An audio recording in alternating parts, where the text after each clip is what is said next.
So the clamp is a position that essentially gives me maximal control over my training partner's upper body. So when we think about what attacks are available, okay, just as far as a foundation, the obvious one is a triangle, right? And we kind of demonstrated the fact that that's available, right, in the previous clip.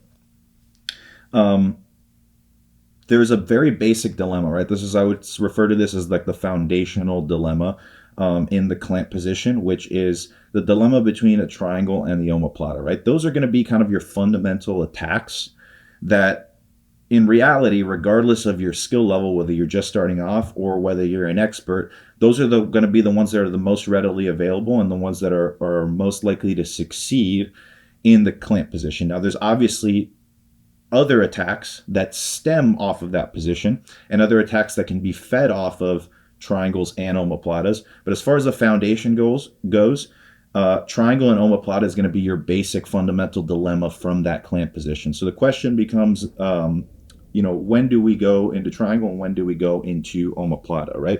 So before we go into the actual mechanical elements and like different situations where, we might have to react differently to set up the triangle and the omoplata, the basic idea is that, again, we understand that when I get into this position, my training partner as the defensive person is looking to, in general, escape this position by either coming towards me, gaining height, and then breaking my contact, or moving away from me, and then from there slipping, his arm out. And that's my general cue, right?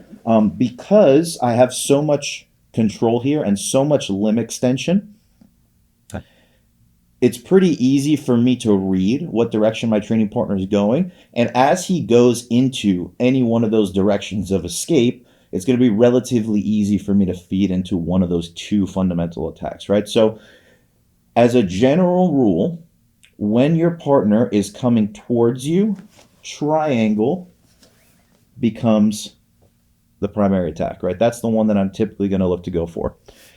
And again, as a general rule, when your partner's head is moving away from you, omoplata is going to be the attack that I look to go in, and get to. We'll talk about how we can finish those, here in a little bit, but it's just important to understand that.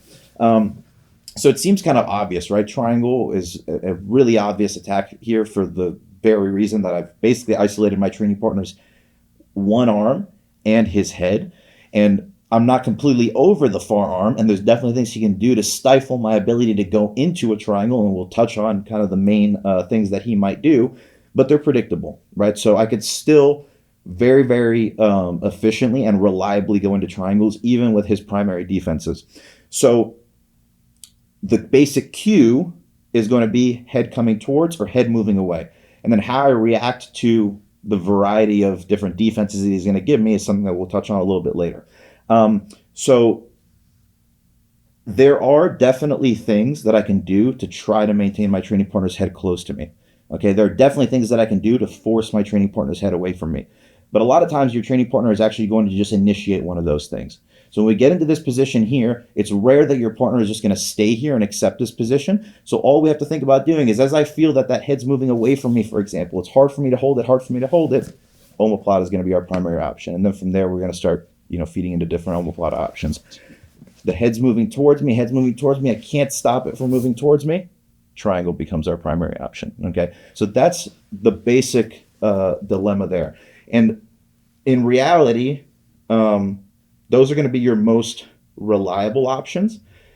And then it's all situation dependent, right? Either how I choose to deal with not just the direction that he's looking to defend, the direction that he's moving to defend, but the actual specific things that he does with his hands or with his legs or with his head that are going to allow me to feed into those positions, or the auxiliary attacks that can present themselves depending upon how he chooses to defend, which we'll look at later. But the fundamental dilemma is triangle omoplata, head moving towards, triangle, head moving away, omoplata, and then everything else is going to be essentially a byproduct of that. Those are going to be your kind of most efficient, most reliable entries. And then, we can choose to go about attacking in different ways depending on how my training partner moves in those two directions.